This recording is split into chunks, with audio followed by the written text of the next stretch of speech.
this was a little formula that I found, that belief, whatever it is that you believe in, the belief that you want to have. Say you want to have a belief that you can list 10 properties a week. And again, there's some people on here that aren't even in real estate. So the belief in your goal, whatever that goal might be, then so you might have a belief. Then that belief will lead to how you feel on any given day. How, we might call it motivation, but your emotions on any given day.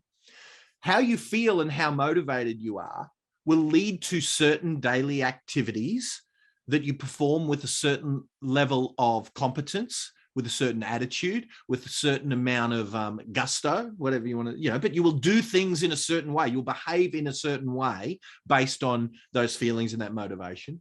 That will lead to a result, an outcome, which will reinforce the belief. All right. Now, if that's a good thing, if that belief is I can list 10 properties a month, that'll put me on $100,000 a month. That'll take me to $1.2 million for the year. Say that's the belief.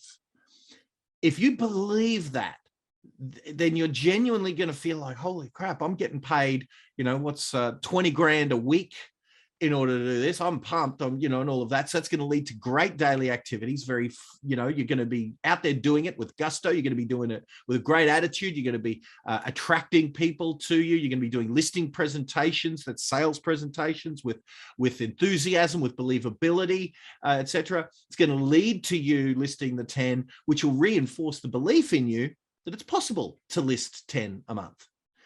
Now, if that belief is that you're less than, that you're not up to the task, this cycle works in exactly the same way, in a negative way, spiraling you downwards as easily and possibly as it does if, you're spiraling upwards or downwards. It's the same cycle. So if you believe you're worth 30 grand a year, because you've been programmed your entire life to know that you've got to work hard and all of those things in order to earn the average income, or 30 grand a year when I was leaving school, I suppose, or, my son's 17, just entered the workforce, and that's what he's on. He did just get a pay rise, nearly doubled because of his performance. But,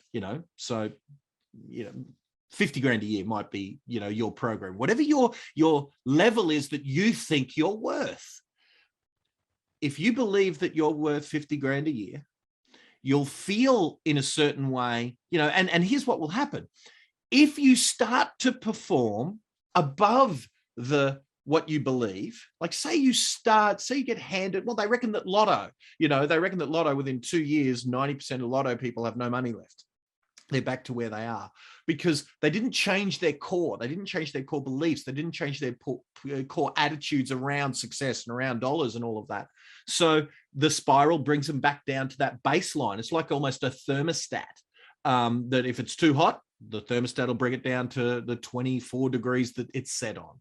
If it's too cold, it'll bring it up. But if it's too hot, it'll bring it down. Same sort of thing. So I always, as I said, had a challenge with entering that cycle at the belief level. We had a real challenge. So that's why I've put that circle around the feelings and the daily activities. What I found is instead of trying to change the belief that will change the feelings, that will change the daily activities, quality and quantity, that will then change the results, that will then reinforce the belief one way or the other, I found it easiest to enter that cycle by temporarily manipulating the feelings and the motivation. Temporarily, you can't do it forever, or, at least I'm now on a maintenance program of those feelings and motivation.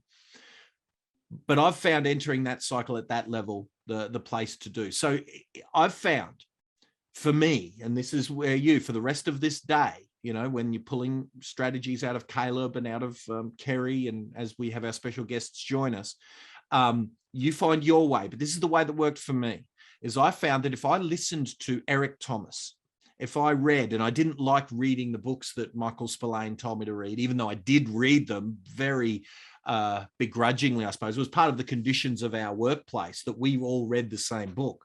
We read Think and Grow Rich. We read The Magic of Thinking Big. We read Success System That Never Fails by W. Clement Stone, Napoleon Hill, etc. We all read the same book.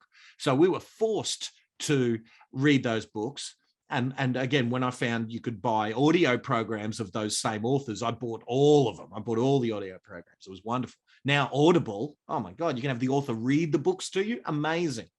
So I found that by doing that, I temporarily and artificially felt more positive about my career. I got a temporary sense of belief that I could do it, at least for the day. And then I would perform on that day at a higher level than I would if I was sitting there going, yeah, as if this is possible, blah, blah, blah.